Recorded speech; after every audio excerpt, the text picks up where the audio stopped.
Thank you everyone for attending this webinar. My name is Ross Shane. I'm with Boris Effects, and my partner here in crime is Mary Poplin, who you might know from many of the Mocha videos that you see on our website. Today we're going to be focusing on the object removal, the remove module, in Mocha Pro. This is probably one of the most interesting aspects about the Mocha software that people always have a lot of questions. So we thought we'd really dive in specifically and show you guys how to really take advantage of this very unique tool. So the webinar is in listen only mode. If you have any questions, I'm going to be answering questions in the chat area. And Mary, if you want to advance the slide. Sure. Yeah, so we're going to be covering basically the remove module, which is found inside of Mocha Pro. The remove module is based on planar tracking and uses temporal frames found in the clip. So that means if there's clean areas in the clip and you have good tracking in the background, you're going to be able to use this module to actually remove foreground objects.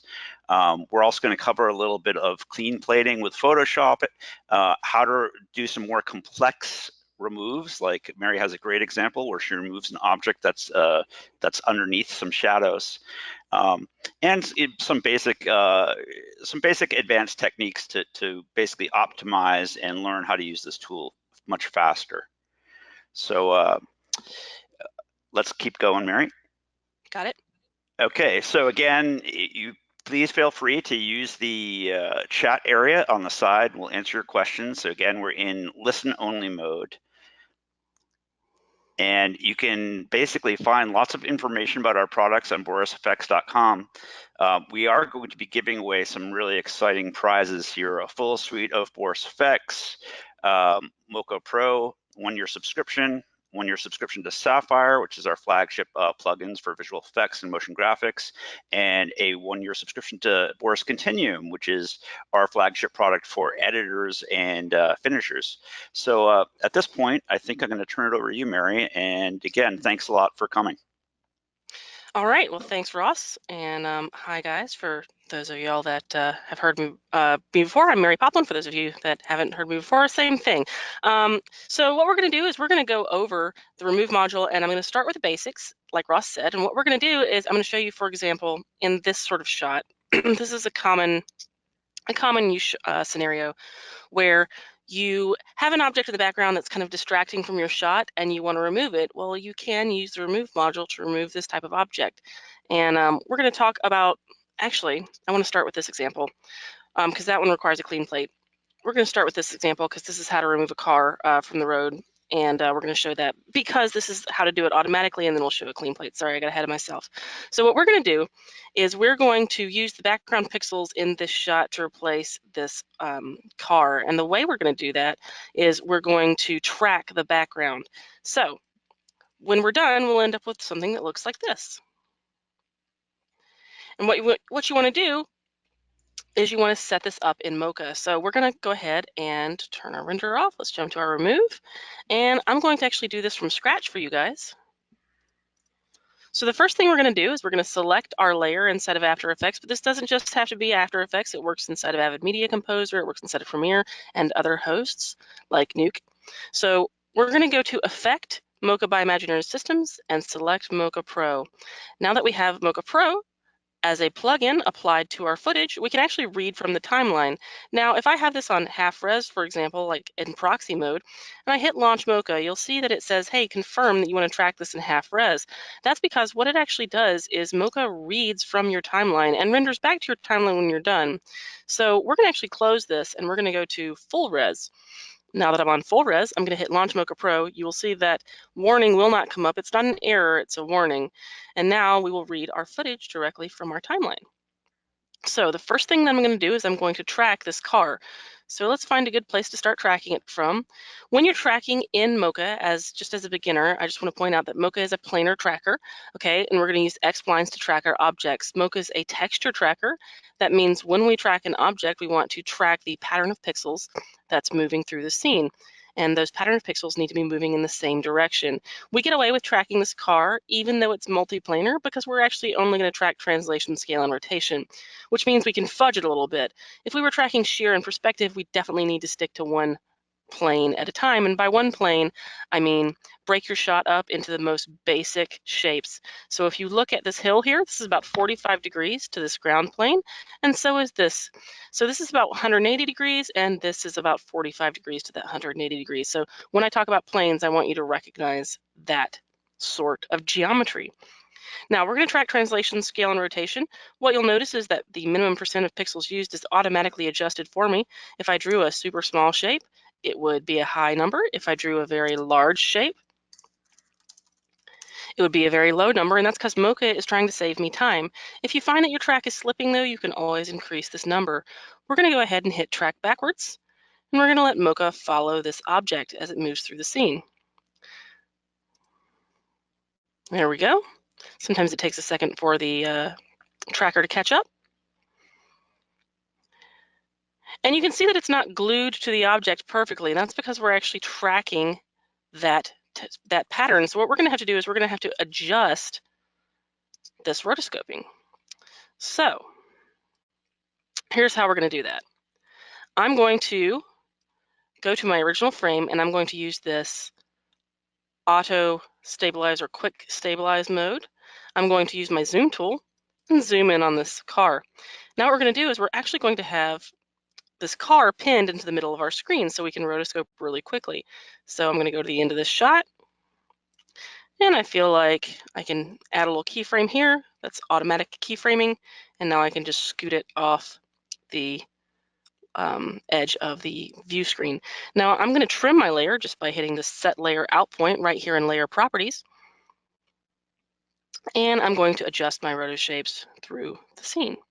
We want to make sure that we get all of the car inside of our rotoscoping shape. We also want to make sure that we go ahead and grab all of this shadow that the car is casting. Now, if you look really closely, you can see that there's quite a bit of shadow that the car is casting, and you want to make sure that you grab all of that, because if you leave it on the background, Mocha is a machine, and while it is, a pretty advanced bit of computer vision, it is not using a sort of optical flow to tell what's going on in the background further than what you tell it to do. So because it's a computer, it believes you when you tell it to remove those pixels. So make sure that you're telling it to remove the right pixels and not leaving things like shadows or motion blur on the background. Now we're going to go ahead and pull that out. And again, we're going to correct our roto shape just like this. Hey, Mary, you mind if I jump in while you go? A couple people on the comments have said they feel you're going a little fast, so I'm just going to ask you to slow down a little bit. But just to reiterate kind of what Mary is doing here, and also I want to save her voice because she's battling a little cold, is Mary is basically using Mocha to get a good garbage matte, and because basically the car in the shot is the object that she wants to remove. So that's the first thing that she's focusing on. Right. And sorry if I'm going too fast, guys. I've got a lot to cover, so I'll slow down and we'll just cover what we cover. All right, so the reason that I'm rotoscoping this car first is because I'm fixing to have to track this background. So now that I have my car and all of the shadows that the car is casting completely inside of this shape, I'm going to go ahead and turn my quick stabilize off, which is right here, and that's our car roto. Now I'm going to draw my background track. So we're going to look at all of these pixels in order to track the motion moving behind the car so that we can use all of these pixels to replace these pixels. So we're going to arrange this. We're going to call this car remove. It's very important to name your layers, especially if you work with other people. We're going to call this background. Nobody wants to have a layer, a Mocha file given to them with layer 1 through 27 unlabeled. So we're going to call this background, and we're going to drag background under the car, right? So the reason we do that is because Mocha treats everything at the top of the layer pile as closest to the camera, and it treats everything at the bottom of the layer pile as furthest from the camera. That means that it will also hold out all of the foreground objects from the background objects. So if you rotoscope from the foreground to the background like I just did, what you will have is you will have hold out mattes for your entire shot. So now we're going to track this background, but we're going to track translation, scale, rotation, shear, and perspective. And we're going to turn our surface tool on here and our grid tool on. We're going to align our surface and grid tool to the bottom of our road. We don't do that for Mocha, we actually do that for ourselves. And notice again that Mocha has saved me for myself and selected less pixels so that when we track, we're going to track a little bit faster. I'm going to go ahead and hit and turn the gear off for car remove because I don't want to track the car twice. I'm going to turn my matte off for my background track, and I'm going to hit track forward. And Ross, is that slow enough, or do you feel like we're getting the point a little bit better? Yeah, I think you're probably going still a little fast, but I know that's your tendency just in general, and I know we have a lot of viewers coming from different countries. So, but yeah, just I'll kind of reiterate what Mary's doing here is she already created the garbage mat for the car. She turned the gear off on that garbage mat layer, and she made sure that that layer was above the road track. So basically, the way Mocha sets up its layers is quite important for occluded objects. So the road track is actually placed below the car because the car is closer to the camera. Right, So now, exactly. yeah, I'll do the Mary translation. Yeah, okay, thank you. Yeah, I mean, I just want to make sure that everybody understands what we're talking about and that I'm not, motor mouthing too hard. I understand that for people who English is not their first language, it's going to be a little rough for them, so I will attempt to slow down my speech. Cool. We're getting comments that everything's cool and a lot of people appreciate the speed. So it's to each their own. Let's keep going. Okay, perfect. So once our track is complete, what we're going to do, and we really didn't have to finish tracking the entire end of the shot, but I just let it go anyway. We really just only needed to track to here to remove it because these are the only pixels we're going to be using to remove. But what we're going to do is we're going to use these pixels now to replace those top pixels. So we're going to select our car remove, and it is actually just this easy. We're going to turn our overlays off so that you can see what we're removing as we remove it, and we're going to do some test renders. So I'm going to jump to my remove tab. In my remove tab, I'm not going to actually adjust any settings because this is such a simple shot. And again, it's only a simple shot because we have all these background pixels to replace this object. Because this object is moving over our background pixels, we can see behind it. That means Mocha can see behind it. So we're just going to hit render. And Mocha's going to look at all those background pixels to replace our foreground pictures. We're going to hit render again somewhere later down in our timeline. And we're just going to double check and make sure that this is removing, which it looks like it is. So now we're going to hit save and close. Excuse me. Thank you. And inside of our plugin, we're going to use our drop-down menu to hit render, and we're going to go to remove. So we're going to check render and check remove, and it will actually render back to our timeline. We can even render this in quarter res if we want it to play super fast. So we can just see a little proxy, right? Excuse me. Sometimes when we do it in quarter res, it doesn't look very good because it's actually using quarter res to replace it. So let's just go from the start.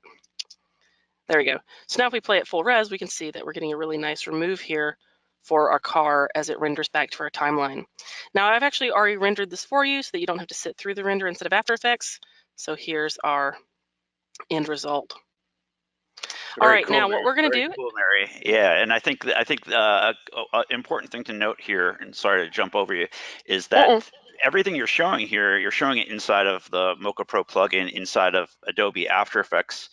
Someone was asking earlier in the text about Premiere. This will actually work inside of Premiere Pro, inside of Avid, inside of Nuke, inside of Fusion, or inside of the standalone application. So that remove module will work in many, many hosts. Exactly. Thank you for pointing that out. All right, so we're going to move on to a slightly more complex remove. And by slightly more complex, I mean so this is great. You can see the planar data that moves behind the object. So Mocha can see behind it, so we can automatically remove it. Perfect, yay. All right. Now, what happens when we're in a less than ideal situation, which is going to be, the bulk of your shots? Well, let's talk about that. Let's move over to our desert background remove. This is what I had originally started on without, I sort of got ahead of myself, but we're going to take this shot, and this, looks like it's shot for a car commercial. And let's say you're in your edit and your director comes up behind you and he's like, hey, can we do something about this distracting car back here? I want to be focusing on this L200, not this little SUV in the background. So yes, there is something we can do about it, and let me show you what we can do. We're going to come over here to our desert remove, and here's what our final render looks like. I'm just going to show you how we do this. We're going to select our desert remove, and let's actually open our shot here. And let's go to our selected layer. This is your drop-down menu where you can view different views. If you have a remove rendered, it will show you your render, but because we don't have a remove rendered yet, we're just going to do selected layer. The reason we don't have a remove rendered is because, again, this is the plugin, and we are rendering back to the timeline when we do this. So I want to point out a couple of things real quick. If we are going to do this shot from scratch, and I'm not going to do this shot totally from scratch because it takes a minute to do, but I am going to show you some concepts. So if we want to remove this object, we have a problem in that we have a car that moves right over our object. So that means that if we tried to just remove this car, we would have this car interrupting our background pixels, and also, you know, it's going to be contaminating this background shape as well. So what I would do is I would start to draw some remove shapes around my car, and we're going to do this to hold this car out from our remove background. Now, we don't have to be perfect on the car, we just really need to be perfect about the areas that move over this background area. So if I were going to hit track forward, we would start following this car. Now, getting the roto on this perfect takes some time, so I'm not going to make you sit through that, but what I am going to show you is what the final roto looks like. What we've done is we've rotoscoped this little antenna here on the top of the car for each little moment that it goes over that car. And we have rotoscoped this mirror as well because it moves separately from the rest of the car. And we've rotoscoped the top of this car. Notice I split those roto shapes into 3 different shapes, and I really only worried about them where they went over this car. Now, the reason I split them up into 3 shapes is because I used Mocha to drive my rotoscope, which means you can tell I'm using way less keyframes because we're basing those keyframes off the track. All right, does that make sense? Does anybody have any questions about that before we move on? No, I think you're doing great. Yeah, just to kind of reiterate what you're doing, kind of very similar to the last example where you removed the foreground car from the road. In this example, you have multiple masks, right? Because you want to basically make sure that you can get a good track behind this large truck. And you've broken up the shapes into multiple layers because of the different kind of planar motion. Exactly. Now that I've done that, I can actually draw a new shape for my background. So let's just zoom out and let's draw a shape around this whole background area. Now I can track this. Now, because this is actually does not have a lot of shear and perspective data moving on this background, I'm just going to track translation, scale, and rotation, and I'm going to move it underneath all of my roto. And I'm going to call this BG track, okay? Now, notice that I did not draw a shape around the car before I drew a shape around the background track. That's because I don't have to hold that car out from the background in order to get a good track on this background, because the car is not moving over the top of it. It's practically part of the background. So we're going to hit track forward. And if you look at our track, by turning our surface and grid tool on, I want to point out that the surface and grid tool are the only things that will accurately show you what the track is doing. If you try to rely on what the shape is doing, you will be disappointed because the shape can be animated, whereas the track is actually the data itself inside of Mocha's little brain. So what that means is that we can adjust that shape at any time during the track to get a better track, but the surface and grid tool are the reflections of what the track is actually doing. So once we have completed this track, we're going to be able to actually link our remove shape to this background track, and I'm going to show you that using the layer properties over here. So layer properties are where you can start to adjust various properties about your layer. So you can come in here and you can actually make an insert clip. If we were doing an insert, you could actually read that right from your timeline. We're not going to do that though. We're actually going to just go ahead and use link to track.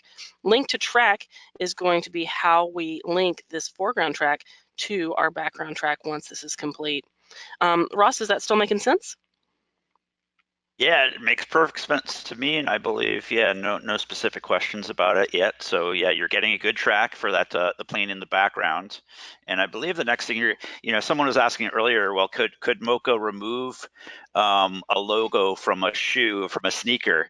And the answers that I came up with, and a couple other people, are basically, well, if that that sneaker, if that logo, we don't have any frames where that that the logo doesn't exist, right? So in this Right. example, we don't have any frames where that in the shot where that background truck doesn't exist. So that's where Mm-hmm. I think the next step is the fun part where it comes into the clean plating. Exactly. I think I might just to sort of answer that question about the logo. Yes, you can use the remove tool for it, but on a sneaker, there's going to be a lot of motion blur, and it might actually be a better job for the insert tool. But you could use this technique as well. So the technique I'm fixing to show you is going to be linked to foreground track. Did you have something to add, Ross? No, I was just going to say, yeah, exactly. Just making the point though that if the clean frames do not exist in time within the shot, you do have to manually create them somehow with paint or clone techniques. Exactly. And we're going to do that right now. So I'm going to draw a shape right around my car right here. And it does not have to be a good shape. It just has to be a shape that encompasses the car. It doesn't need to be tight on the edge. And in fact, it's better that it's not tight on the edge because that gives you more blend room. So now we're going to call this car. And we're going to go ahead and take car and we're going to drag it down. We're going to call this BG car actually because we have a car for the front. Now we're going to take BG car and we're going to go to link to track and we're going to link BG car to BG track. All right, so now our rotor shape follows our car through the shot. Now I see that I actually missed this little carriage on top of the car, so we're going to hit Uber key. We're going to pull that out, and what that'll do is that'll actually alter my shape for the entirety of the shot. That's the power of Uber key. Uber key allows you to do a ripple offset through the entirety of your timeline, even if you have keyframes on top of it. So now that we have BG car and our background track behind it, we're going to use all of these pixels to replace these pixels while holding out all of these pixels, okay? So let me just turn my all mats off and do just selected mats. So again, these pixels to replace these pixels, holding out all of these pixels. That makes more sense. All right, so we're going to jump to our Remove tab. Inside of my remove tab, watch what happens if I just hit Render. Literally nothing. All right. Now, the reason for that is because we don't have any pixels to replace this with, so we're going to have to invent them. So I'm going to hit Create Clean Plate. And now I'm just going to save it to the desktop because this is a webinar. Never do this. Do as I say, not as I do. We're just going to save this clean plate to the desktop for this webinar only. Otherwise, you would save it to a folder, in your pipeline. And we're going to save this clean plate. And now I'm going to open Photoshop. Inside of Photoshop, I'm actually going to open up this clean plate. And we are going to paint this out with the clone tool. You could also paint this out technically inside of After Effects, or you could do an offset inside of Premiere and then, comp the layers together into a little, what do you call that in Premiere, Ross?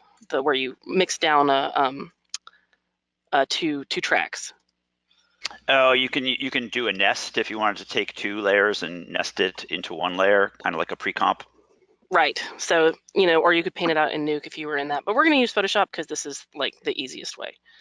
So I'm going to take this car and I'm going to paint it out. So let's go ahead and use our clone tool. We obviously want to make sure that we have a space where we can see the entire car if we want to paint it out. And we're just going to paint over the top of this.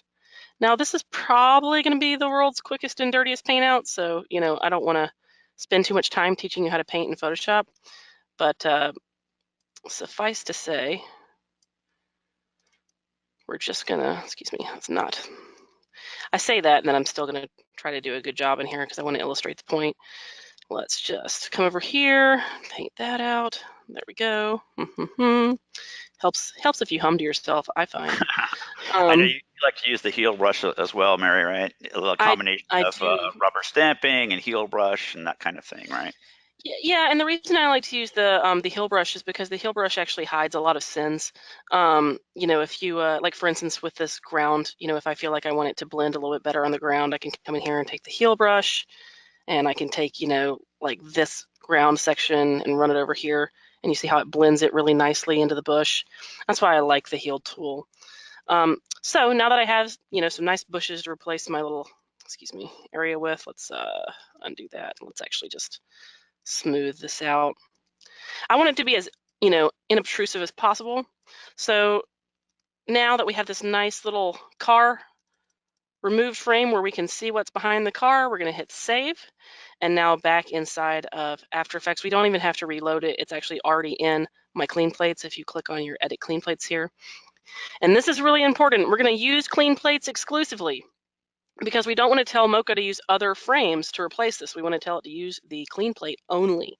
All right, and we are not going to use illumination modeling on this because we actually don't need to, because this is a fairly constantly lit shot.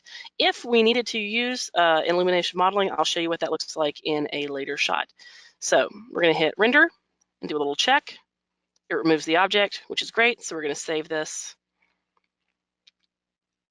And we're going to close it.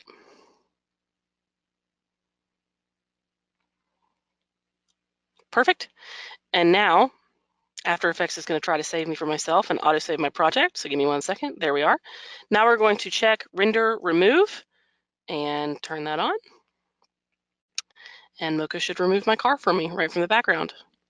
And so this is what the render ends up looking like if we play. You can see that we're holding the car out from that remove, and we're getting a nice, clean background replace.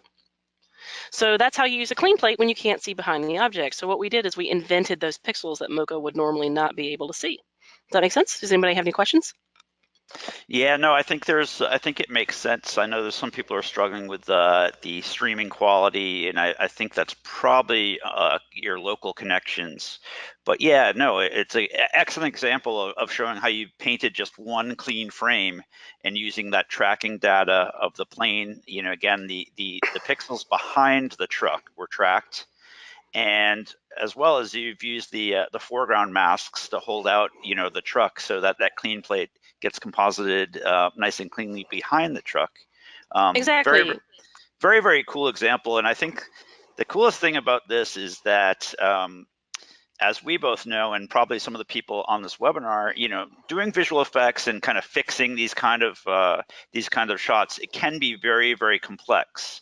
So if you're going to do this in Nuke or in After Effects without Mocha, you would probably be stacking up many, many layers of effects.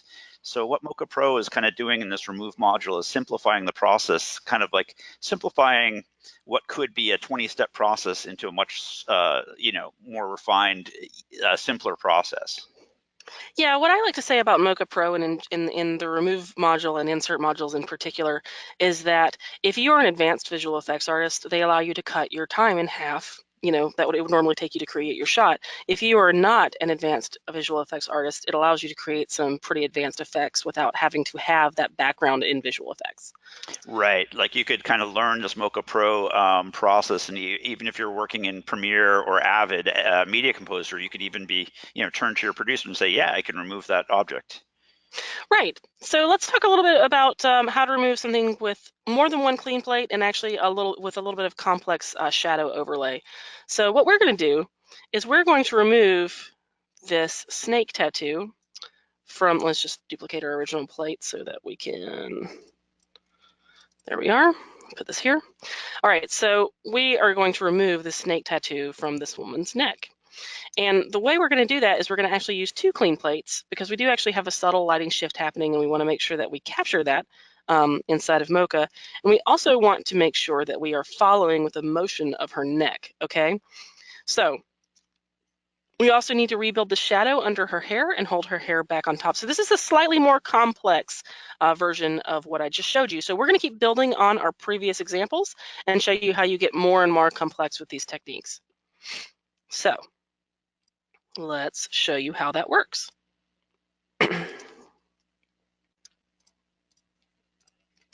So the first thing I'm going to do, let's jump into our Mocha Pro, is we are going to launch Mocha Pro. And again, we apply that by going to Effect, Mocha by Imaginary Systems, Mocha Pro, or we can search for it over here in our Effect browser.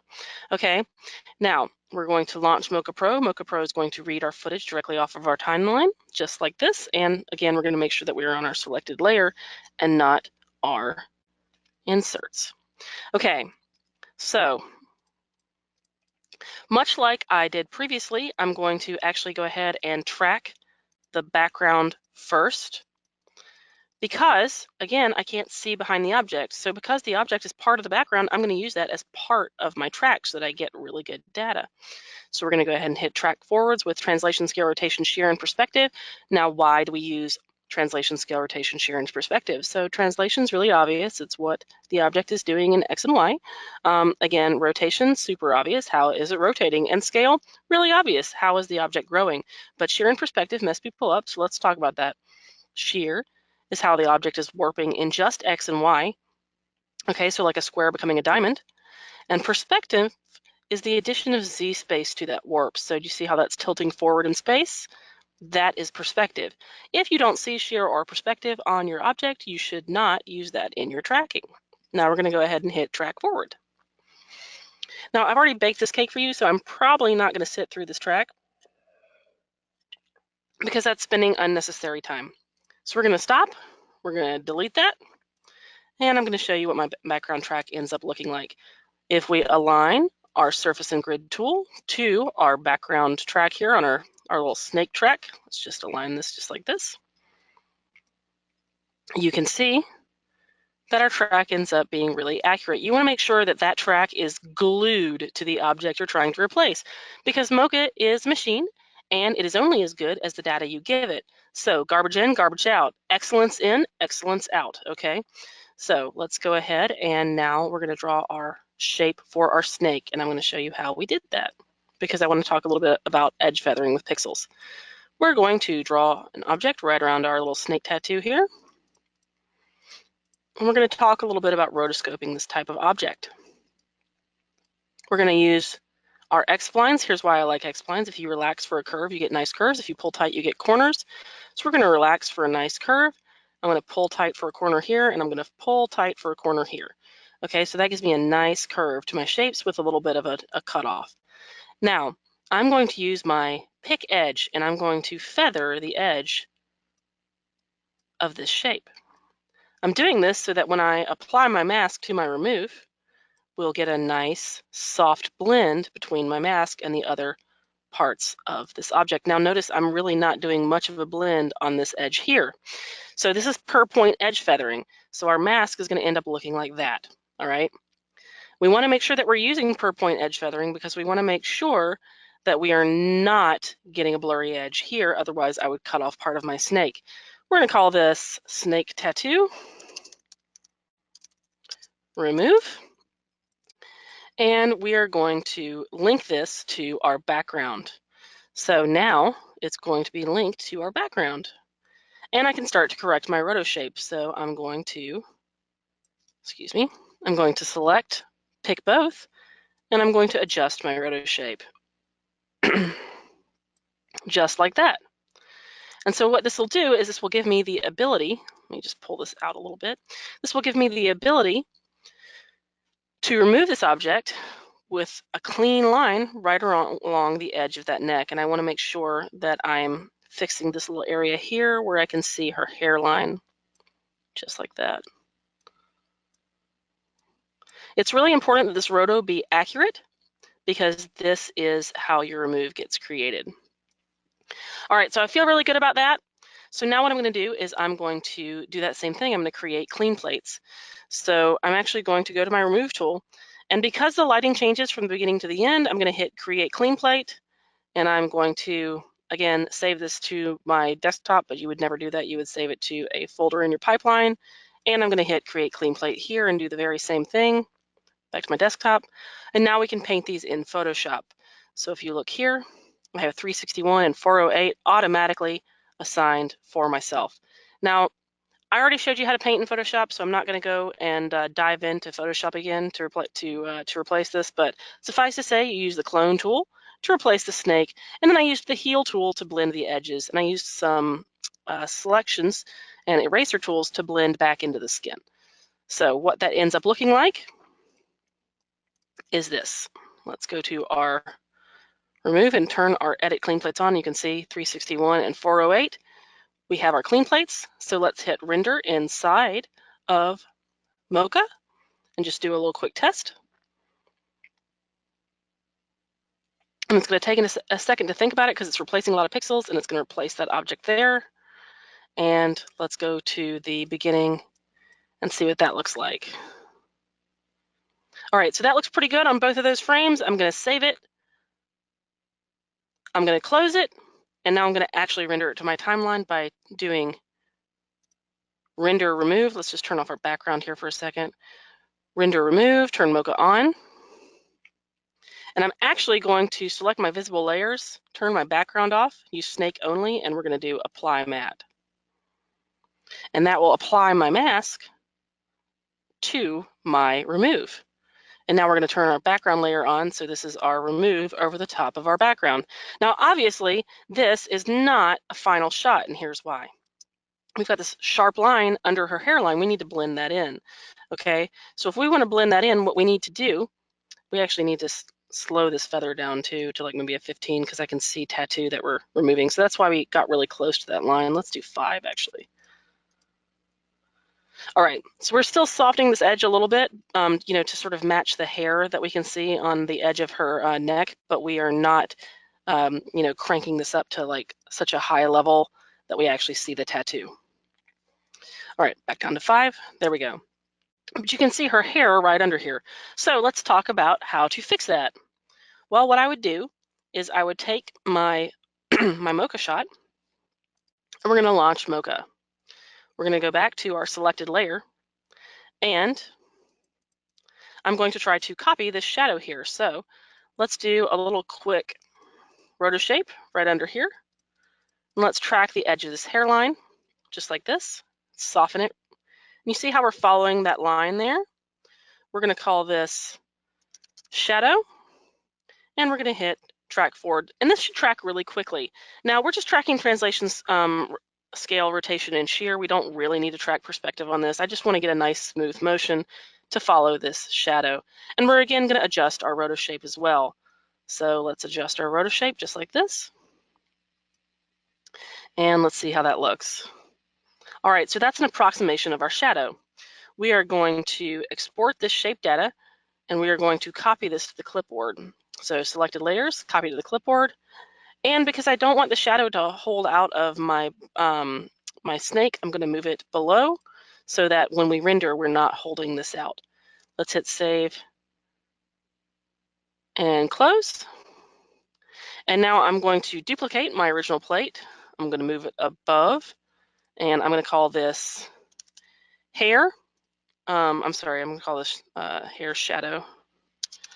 I could also just make a solid to do this, but what we're going to do is we're going to do a fill.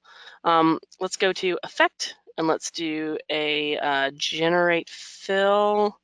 Let's just find it over here. Fill, right here.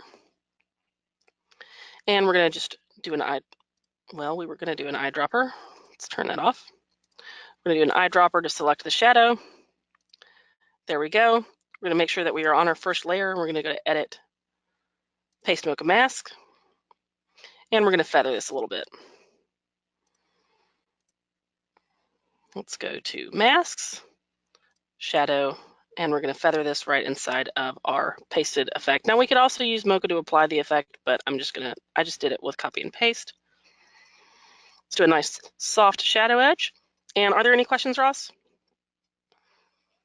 Yeah, there's been tons and tons of questions, but I think that I think you're doing great, and I believe I've been answering most of the questions via text. So okay, perfect. Yeah. So now we're just going to go in here, and I'm going to actually hit darken so that we're not darkening the rest of the shadow.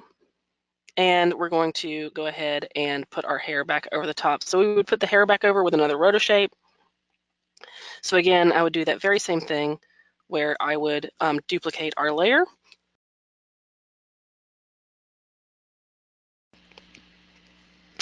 And we're going to duplicate our layer, move it above, and I'm going to select my remove, launch, and we're going to start some rotoscoping. So we're going to draw a shape right around our hair.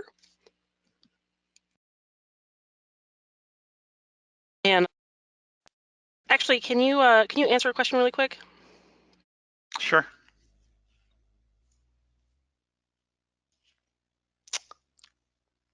All right, so Mary is okay. I guess Mary is taking a quick break. Apologize that she's battling a cold, but I'm going to answer a couple quick questions while Mary's off. One is that someone is just asking, how does the Mocha team recommend how you shoot phone screens for replacements? Everyone here knows that Mocha is used quite a bit for tracking iPhone and mobile phone and laptop screens, that kind of thing. Generally, we recommend just leaving the screen turned off in gray. That way you're going to be able to comp reflections much better.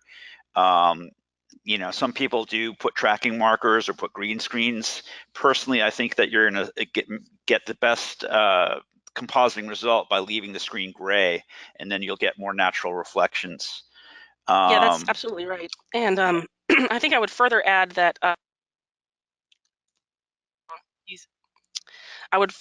you can also just leave it on a like medium tone gray screen if you want to have the light reflect on you as well, unless you are zooming totally into the screen, in which case you would definitely want to make sure that you use tracking markers, because if you're zooming so far into the screen that you don't have the edges anymore, that's going to be a problem to track. Yeah, Thank you, it Ross, really for that depends break. on how much occlusion or how much foreground motion is going to be in front of your replacement. There are certain, I don't want to dismiss keying, and there's definitely times for keying as well. 100%, that's absolutely true. And I'm sorry for the break, guys. I had to get a drink of water really quick, and I didn't think you guys wanted to listen to that. So unless you're like into ASMR like sound stuff, which I am not, we're gonna make a little quick. Hey, Mary, while you're kind of doing that, maybe you could just answer. Someone had a question. Why did you create more than one clean plate for this particular shot? So I tried to address that in the beginning, but it's because there's a slight lighting shift, and I want it to blend between the two, but I don't want to have actually use illumination modeling on this shot.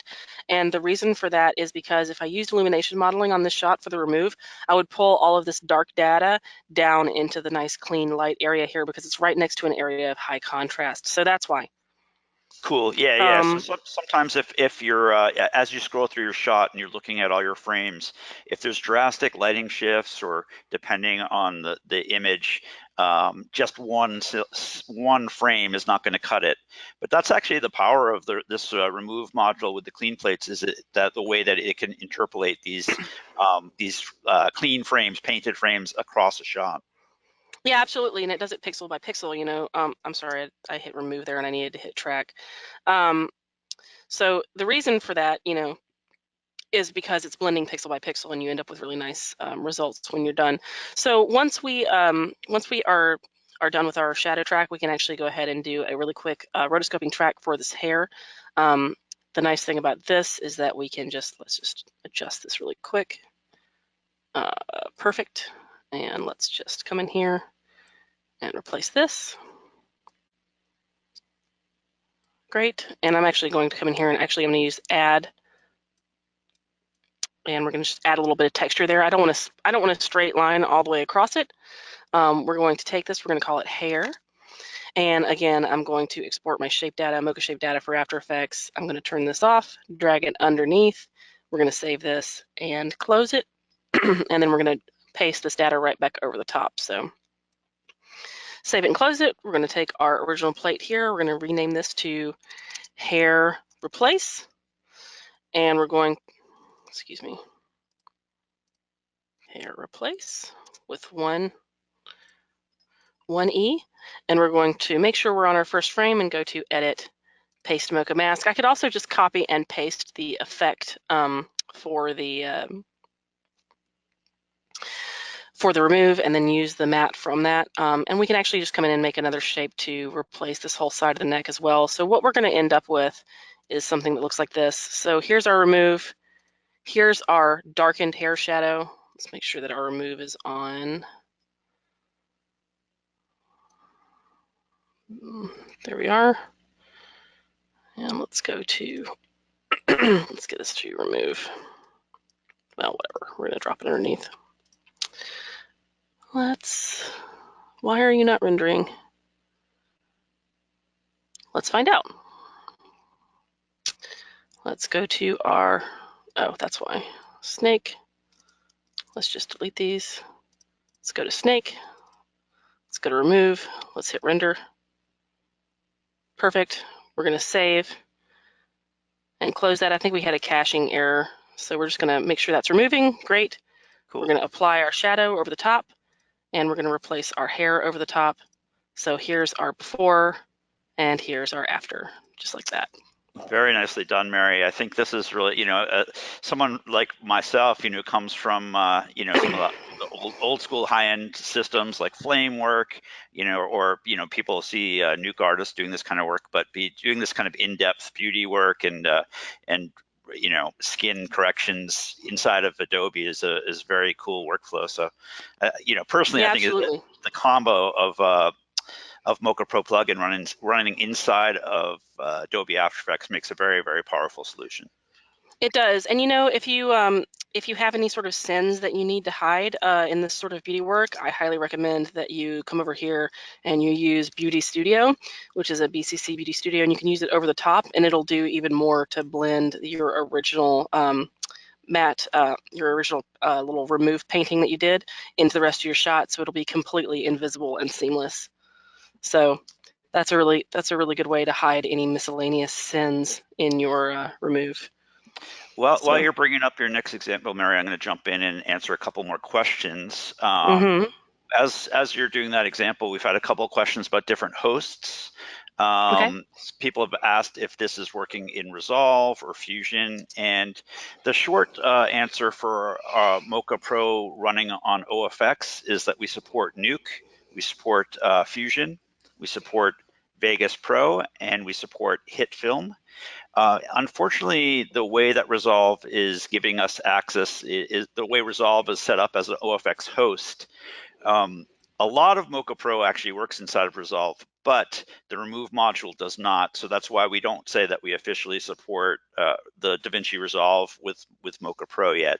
That said, I would also point out that anyone here who is using Sapphire or Boris Continuum plugins, that we do have a light version of Mochas inside almost every version of all of our tools now. So, inside of Resolve, you can be running Boris Continuum plugins or Sapphire plugins, and you can be using the Mocha inside those plugins for effects isolation and masking.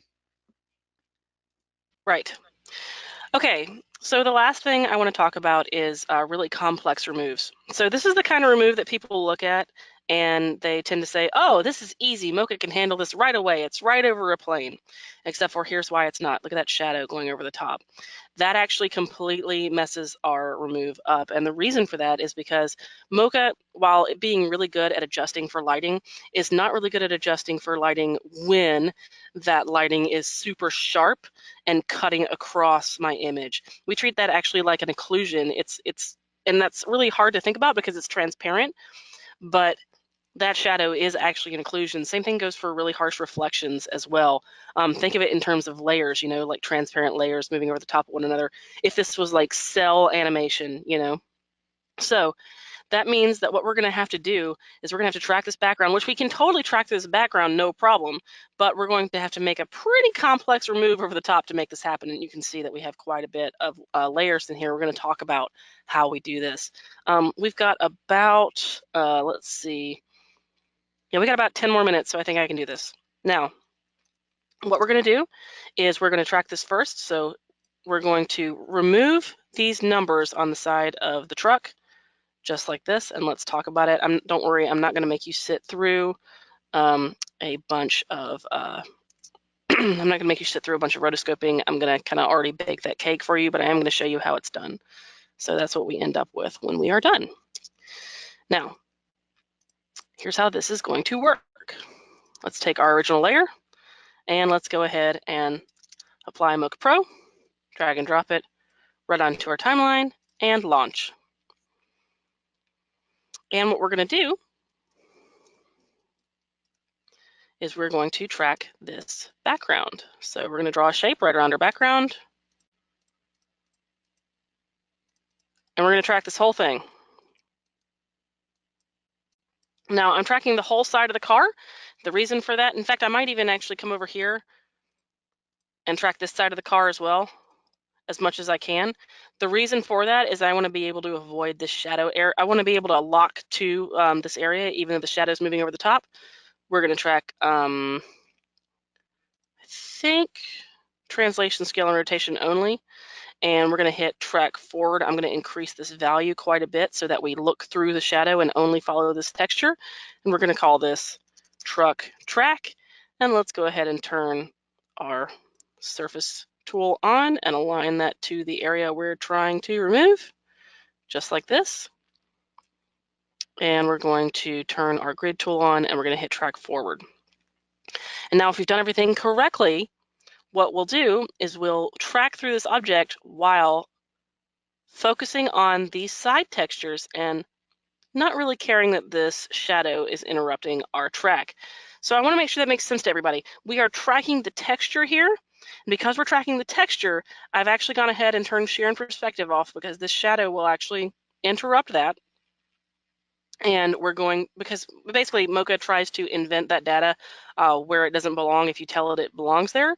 So since this is not really tilting a lot in Z space, we're going to ignore using shear and perspective. Otherwise, Mocha would treat this shadow as data that was relevant to that warp. Does that make sense? Yeah, I believe so. Yeah. Okay, perfect. So you can see that we held through that shadow really, really well, which is nice. So once we've done that, we can actually draw a nice top layer to replace this object with. So I'm going to let this finish tracking, and then we're going to link a layer right back to this track. And I'm going to talk about how I set that up. What we're going to do is we're going to make sure that we hide our remove in the seam on the side of this truck. Otherwise, if we were just trying to remove the small section, I would probably remove all the way up to here and then do a soft blend between the two. It depends on what your shot is as to how you get to hide your remove. So once that's finished, I'm going to turn my grid and surface tool off, and I'm going to zoom in. So now I'm going to take my X-spline and I'm going to draw a shape. Notice I'm hiding that seam, and I'm going to hide along the edge of this shadow as well. Now this is important because this is going to make my remove work very well. So once that is complete, I'm going to go ahead and I'm going to call this numbers remove. And we're actually going to link this to our truck track. And if we need to, we're going to correct our roto shapes just a little bit, just like that. So that is my nice roto shape on the side of my truck. And there's my background track that I'm linking my track to. Obviously, I can't see behind the numbers. So now I need to find a section where I can see the most of the numbers, which is going to be like right here. Okay. And I'm going to hit my remove tab, and I'm going to hit create clean plate, and I'm going to save myself a clean plate. Now, I've actually already baked this cake for you, so I'm not going to make you sit through for that. We're going to close this, and we're going to actually jump on a remove over here, and I'm going to show you how I set this up. So here's my remove layer, and there's my background layer, and we actually have our clean plate right here from frame 10. All right, I've already painted this in Photoshop. I use the heal tool to paint the numbers out. I use the clone tool to paint the numbers out, and I use the heal tool to fill in the texture back over the top. It's pretty self-explanatory. We're gonna hit OK, and we're gonna hit render to do our test render, and you can see that we are removing the background using clean plates only and using our clean plate. Now, I want to talk about why we do not use linear or illumination modeling here. Let's find a nice section where we have shadow over the top, like here. Watch what happens if I hit linear illumination modeling. Mocha is going to look at all of the pixels around this remove spline, And what we're going to do is we're going to raise and lower all of the pixels inside of this spline based on the values of the pixels around it, and that's all of the values. So if you've ever used the heal tool in Photoshop and seen, like, you know, if you've been like photoshopping something that's a light right next to a dark, you use the heal tool, you get a gray. That's exactly what happens here when you use linear illumination modeling. We're going to hit render and look. That is not ideal because it's not quite as dark as this and it's not quite as bright as this. It's tried to find a halfway value between them. Not what we want. If we hit interpolate and we hit render, Mocha's going to try to blend from here to here, but again, it's not perfect because it's only using these pixels here at the very edge, and those are actually darker than these pixels up here because it's hidden in the seam. So what you'll end up with is an absolute mess if you end up trying to work that way. So we're going to actually go back to none, and now we're going to render this nice clean side of the truck. And we're going to have to rotoscope over the side of this truck for our shadows. So we're going to save this and close it. And now what we're going to do is we're going to render this back to our timeline by checking render remove, and we're going to apply the matte for a remove only by hitting apply matte. So that's going to be our remove. All right. Now, excuse me. I'm going to now start to rotoscope my shadows. So here's how we rotoscope shadows. I'm not going to make you sit through this. There is no good way to track and roto these shadows. You pretty much have to do it by hand. So what this is hand rotoscoping of the shadows. What I did is I essentially, let's just hide this for a second. So I found a good place to start on the shadows. I drew a nice roto shape around them. And I started rotoscoping this by hand. So we went to, like, you know, a couple of frames ahead, moved this forwards. You know, I used things like the shear tool to try to, you know, match this. Same thing for here. And then adjusted the pixels by hand on the fly over and over and over again. So really exciting stuff. It's just the kind of thing that you got to do by hand. So what we've done is we have made these lovely rotoscoping shapes for our shadows, just like this. And they don't have to be perfect, but what they do have to be is they have to be right in line with where the top of the shadows break. So you see how this is following this edge perfectly. We don't care about this edge. We care about this edge and below, and this edge and below, okay? So we're going to save this, and we're going to close it, because I think this took about 20 minutes or so to, I think about 20 minutes to rotoscope, maybe 30, and you don't want to sit through that. So now we're going to apply our matte right to our timeline. And I do want to point out one thing. Ross, do we have any questions while I'm doing this? Yeah, no, I think there's been tons of questions, but really, really positive comments coming in, Mary. So I think you did an amazing job. You know, we've covered so much in such a short time. It's really cool to see a more in-depth example like this one, where you're removing an object, but you also then are comping the foreground or comping the shadows back on top with some opacity. Very, very cool stuff. Okay. There's been a lot of questions about Mocha VR and sort of different sales questions. Just want to iterate that Mocha VR, well, basically everything that Mary is showing, object removal on regular video, does work in 360 video, and you would need Mocha VR for that. Mocha VR is available as an upgrade if you already own Mocha Pro. Just to be very clear, if you own Mocha VR, you basically have all the features in Mocha Pro. You don't need both. So Mocha VR is the top of the line that you know, you can use that for 360 footage as well as for regular footage. All right. Yeah, let me see if there's any other questions. There's a question that kept coming back about interpolating clean plates. I think that we've determined that that's a feature request to be able to manually say exactly which frames, clean frames, are interpolated where and when in time. But beyond that, I think we're pretty good. Okay, perfect. Well, thank you for answering those while we were worried about that. So what we can do here is we can start to create a shadow over the top of our remove. So, so here is our remove, okay? and you can see it's right over our original plates. Now we're going to apply our shadows over the top. We can do this one of two ways. We can either duplicate our layer, or we can apply our matte. So I'm going to just go ahead and copy this effect really quick, and we're going to go to, I'm just going to do a new solid as opposed to a fill, and we're going to do a new solid. I'm going to select a nice shadow color, just like this, and we're going to paste our effect. We're going to do matte, and we're going to go to apply our matte over the top. So here's our shadow mattes right here. Let's let that catch up. One thing I want to point out about our mattes is that we are actually using motion blur on this. So if you go into your effect, you can come in here to your Uber key. You can actually apply motion blur to your layers. So what you'll see here is that we are applying that motion blur to our matte, so we get that motion for free, so it makes it match a little bit better.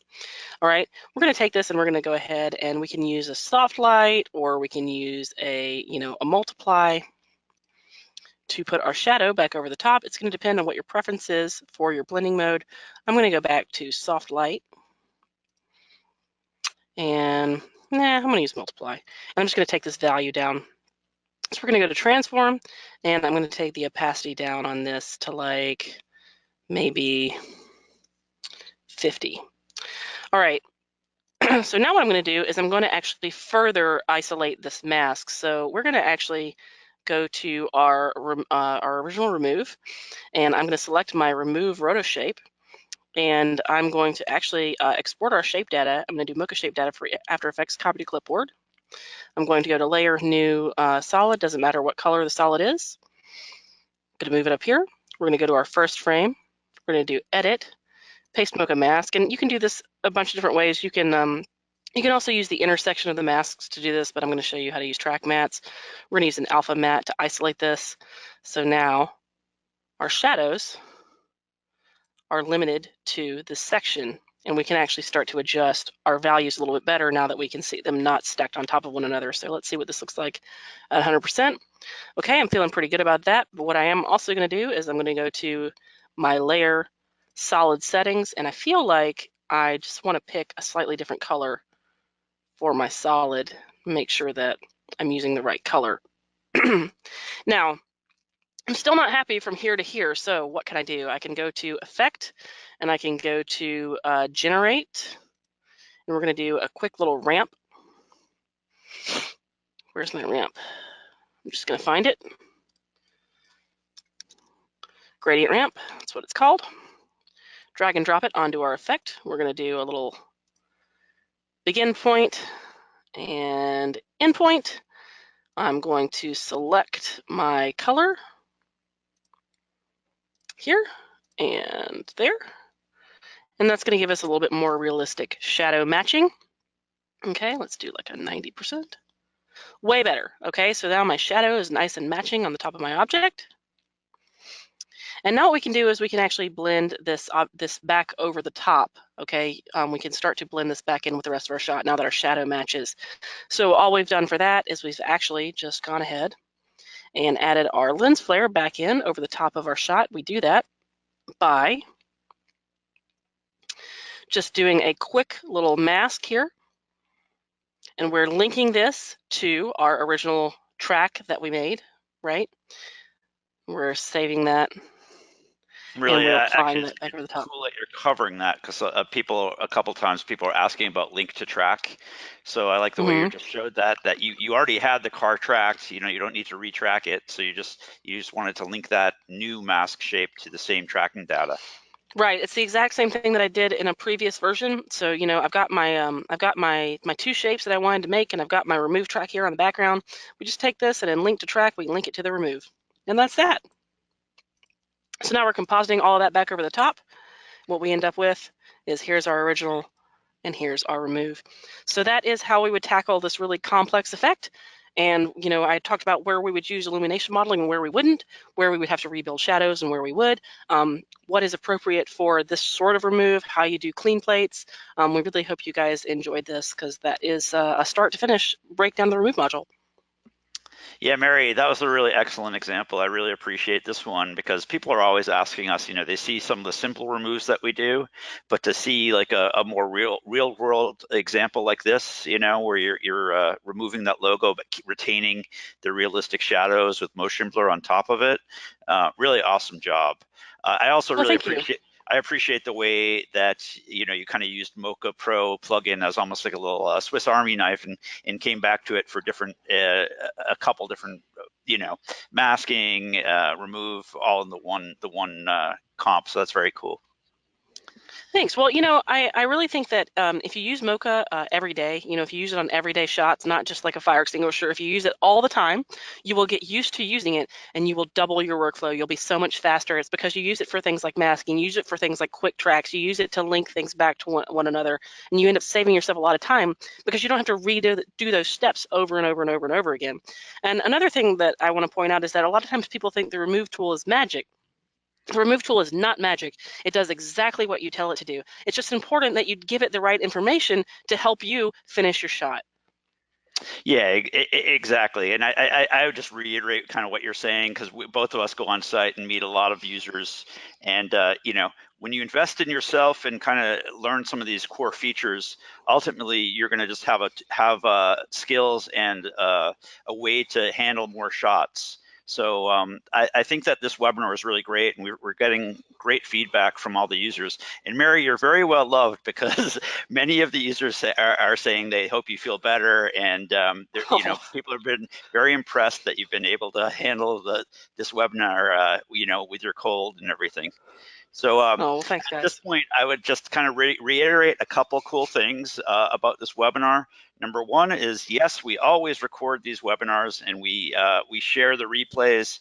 Typically, they're on our website, our Vimeo, our YouTube, and our Facebook pages within, really within 48 hours. We'll have the webinar replay. That way you can go at take your own speed if you want to review any of the topics that Mary covered.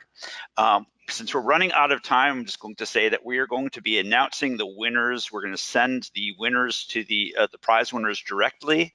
We'll also announce that on our social media as well. So thank you all. Remember, you can always check out Moko Pro and Moko VR or any of the other tools on the Boris Effects website.